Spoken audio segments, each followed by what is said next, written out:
అందరు ఎలాగున్నారు? నేను అయితే బాగున్నాను. నాకు తెలియదు మీరు ఎలాగున్నారో. మీరైతే బాగుండాలని కోరుకుంటున్నాను.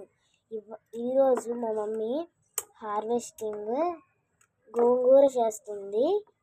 నేను వీడియో షూట్ చేస్తున్నాను, చూడండి. ఎప్పుడు పెట్టామంటే ఒక నెల అయింది పెట్టి. నెల లోపల ఇది బాగా వచ్చింది.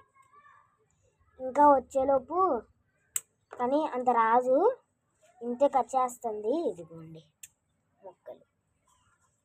ఇప్పుడు అంత ఉంది. తర్వాత మళ్ళీ రోజు నీళ్ళు పోస్తూనే ఉంటాము. ఇంకా మేము ఇది పోస్తూ ఉంటే అలా పెరుగుతూనే ఉంటే 2 వీక్స్ కూడా కాలేదు, మంచిగా పెరిగినాయి. బాగున్నాయి కదా. నాకైతే మంచిగా అనిపిస్తుంది.